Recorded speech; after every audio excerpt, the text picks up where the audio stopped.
भरोसा कर सकते हैं कि एक व्यक्ति का जीवन अनायास बदल जाए। मेरे एक मित्र हैं, मयूर, कर्नाटका से हैं।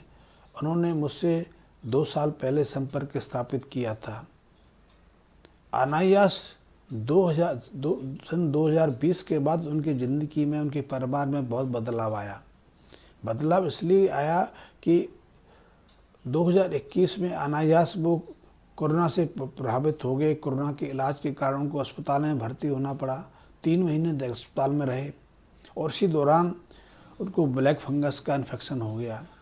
आपने शायद पिछले 2-3 साल पहले ब्लैक फंगस के बारे में सुना होगा। कोरोना के बारे में तो बहुत कुछ सुनने पढ़ने को मिला। तो इसी दौरान ट्रीटमेंट के दौरान ब्लैक फंगस की शिकायत होने लगी क्योंकि कोरोना के इलाज में स्टेरॉइड्स आधारित कई तरह की मेडिसिन देते हैं और इस स्टेरॉइड के प्रभाव से रोगियों के गले में फंगस का इन्फेक्शन हो जाता है। उनके मुंह में, दांतों में, श्वसन तंत्र में ब्लैक फंगस प्रभावी हो जाता है। उसकी बहुत जटिल स्थिति बन जाती है।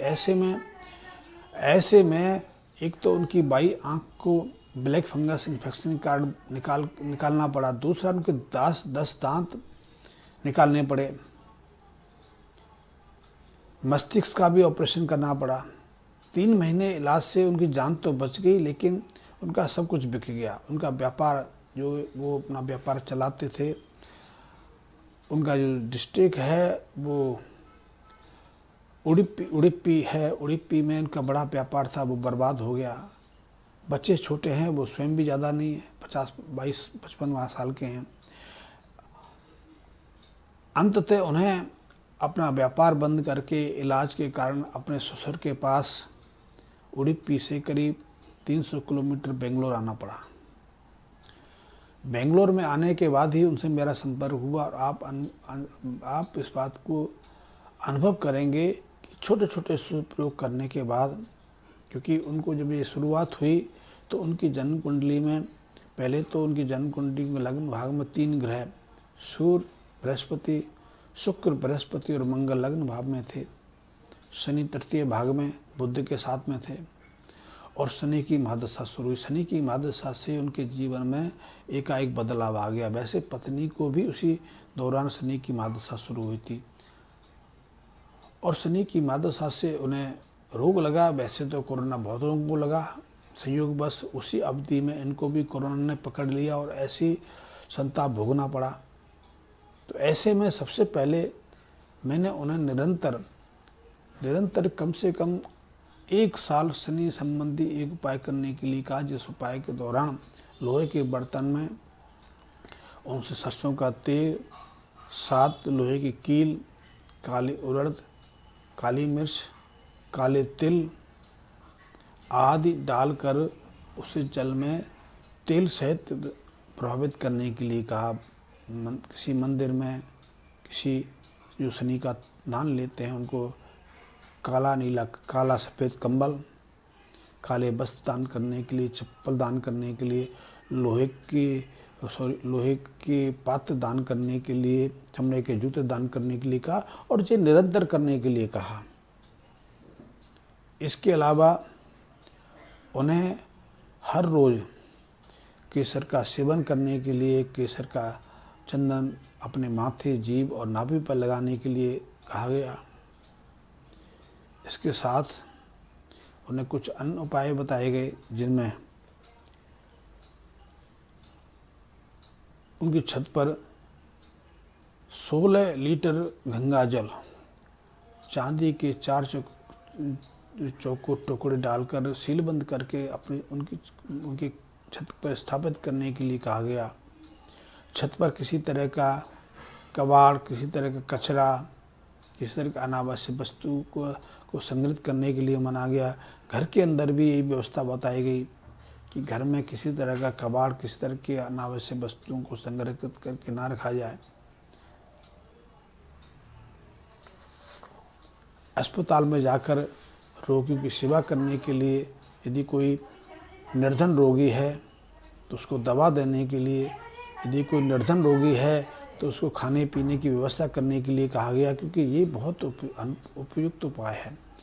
वैसे चाहे तो कोड़ियों पर या जो सूरदास होते हैं उनको भी आप भोजन मदद कर सकते हैं, सहायता कर सकते हैं। ये भी बहुत उपयोगी उपाय है। इसके मदद से शनि राहु का जो श्राप है, दोष है, उसका शमन होता है और बड़े अच्छे परिणाम मिलते हैं। इसके साथ यदि ये संभव हो पाए तो मजदूरों को, जो मेहनतकश मजदूर हैं, बहुत मेहनत करते हैं, ऐसे मजदूरों को निरंतर 10 दिन तक जलेबी के साथ दूध का सेवन करा के उनका आशीर्वाद दिया जाए, उनकी शुभकामनाएं प्राप्त की जाएं। ऐसे उपाय से जो जीवन में हमसे कुछ भूलें हुई हैं, हमारे ग्रहों ने हमें अशुभता प्रदान की है, क्योंकि ग्रह अशुभ बनते ही तब हैं जब हम कुछ ऐसा उल्टा सीधा कर लेते हैं जो बिल्कुल उपयुक्त नहीं होता। हम बैठे बैठाए बहुत कुछ कर लेते हैं और उसका परिणाम हमें भोगना पड़ता है। बीमारी भी तो इसीलिए आती है कि हम अपने शरीर का, अपने स्वास्थ्य का ख्याल नहीं करते, या फिर शुरुआती अवस्था में ध्यान नहीं करते, तो धीरे धीरे वो अवस्था गंभीर बनती जाती है। फिर हमें जटिलताओं का सामना करना पड़ता है। जटिलताओं में शरीर तो खराब होता ही होता है, जीवन भर की कमाई भी चली जाती है। तो ऐसे में लाल किताब कहता है कि हमें सहज साधारण ज़िंदगी जीनी चाहिए। यदि ज़िंदगी में हमने जरा भी जल्दबाजी की तो निश्चित उसका परिणाम हमें भोगना पड़ता है। आपने अनुभव किया होगा कि जब हवा धीमी गति से बहती है तो बहुत अनुकूल लगती है, बहुत सुखद लगती है, लेकिन जब यही हवा बहुत तीव्रगामी बन जाए, ये तूफान का रूप ले ले, आंधी का रूप ले ले, तो यही जो हवा है, जो हमें आनंदकारी लगती है, अनुकूल लगती है, जीवन देती है, वही हमारे जीवन का हरण करने में लग जाती है, वही हमारे लिए कष्ट का कारण भी बनने लग जाती है। आपने जल की धारा को देखा होगा। जब जल की धारा सहज गति से प्रभावित होती है तो जीवन देती है। उसके आसपास बहुत सारे पौधे, पेड़ पौधे पनपते हैं, पशु पक्षी जल का सेवन करके अपने को संतुष्ट करते हैं। मनुष्य भी उसे अपने जीवन में प्रकृति कर पाता है। लेकिन जब यही जल की धारा तीव्र रूप ले ले, बाढ़ का रूप ले ले, तो ये विनाश का कारण भी बन जाती है। ठीक इसी तरह हमारे जीवन में भी है। हमारे जीवन में ग्रह दशा अपने हिसाब से चलते हैं, क्योंकि ग्रह की स्थिति तो हमारे जन्म के साथ ही बन जाती है। लेकिन यदि हम अपने गलत व्यवहार से अपने उन ग्रहों को अशुभ कर लें तो निश्चित रूप से हमारे जीवन में उनके कई तरह के दुष्परिणाम, कई तरह के दुष्प्रभाव देखने में आते हैं। और ऐसे दुष्परिणाम हमें जीवन में झकझोर देते हैं, हमारे सहज जीवन को नष्ट करके रख देते हैं, हमें सताने में, कष्ट देने में कोई कमी नहीं छोड़ते। ऐसे में जीवन भर की कमाई हमारी मिट जाती है, हमारा जो परिवार है वो अस्त व्यस्त हो जाता है, व्यवहार में वैमनस्यता पैदा हो जाती है, दुश्मनी पैदा हो जाती है, मुकदमेबाजी चल पड़ती है, मकान दुकान सब बिक जाते हैं, जेवर बिक जाते हैं। ये एक जटिल स्थिति बन जाती है। ऐसे में हमें अपने व्यवहार के प्रति, आप क्या करते हैं वो आपके जीविका है, लेकिन आप अपनों के प्रति कैसा व्यवहार करते हैं वो आपके जीवन का सार है, क्योंकि उसी पर आपका जीवन पूरी तरह निर्भर करता है। तो हम अपने जीवन में, अपने निजी व्यवहार में जब बदलाव कर लेते हैं तो उसका दुष्परिणाम हमें निश्चित रूप से भोगना पड़ता है। तो ऐसे में यदि हमें अपने ग्रहों को शुभ रखना है, सामान रखना है, तो अपने व्यक्तिगत विवाह पर बहुत ध्यान देने की आवश्यकता होती है। बहुत लोग ऐसे करते हैं, जीवन में जब चल रही है तो सब कुछ करते हैं। बहुत लोग होते हैं जो सिगरेट पीते हैं, दारू पीते हैं, मांसाहार करते हैं। उनको समझाया जाता है कि इसके पुत्र कहते हैं नहीं, इसके बगैर तो हम रह ही नहीं सकते। फिर कुछ समय के बाद पता चलता है कि उसकी किडनी खराब हो गई, लीवर खराब हो गया, उसको हार्ट की बीमारी हो गई, क्योंकि गलत आचरण के कारण ऐसे परिणाम आते हैं। तो यदि उस आचरण को पहले ही बदल लें तो ऐसी गंभीर स्थिति का सामना ना करना पड़े। ठीक इसी तरह हम अपने जीवन में बहुत कुछ कर बैठते हैं। मैं एक उदाहरण बताऊंगा। मेरे पास ही डॉक्टर का है जो अपने शहर के बहुत प्रसिद्ध डॉक्टर थे। उनके परिवार में कई डॉक्टर हुए, उनके ससुर भी बहुत प्रसिद्ध डॉक्टर हुए। उनकी बेटी प्रसूति विशेषज्ञ बन गई, MD थी। 10-15 साल उसकी खूब प्रैक्टिस चली, खूब नाम कमाया उसने। फिर अनायास उसने गर्भपात करने शुरू कर दिए, कन्याओं को गर्भपात से मारना शुरू कर दिया। तब भी उसको समझाया, लेकिन तब क्योंकि पैसा मिलता था, पहले अल्ट्रासाउंड का पैसा, फिर गर्भपात का पैसा, रोज़ लाखों रुपए कमाई होने लगी। फिर अनायास उसके जीवन में घटनाक्रम घटित हुआ।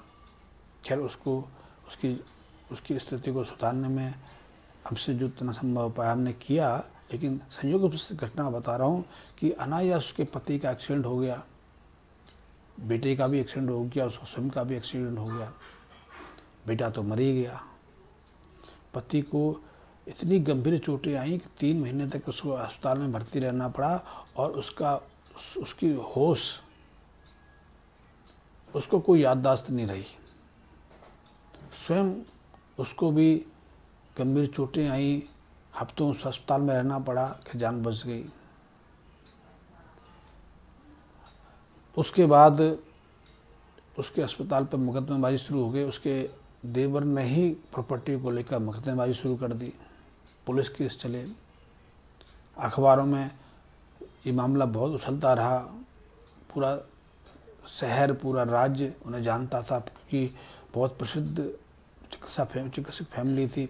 बदनामी हुई। उनकी बेटी को भी उनकी बदनामी के कारण अपने ससुराल में अपयश का सामना करना पड़ा।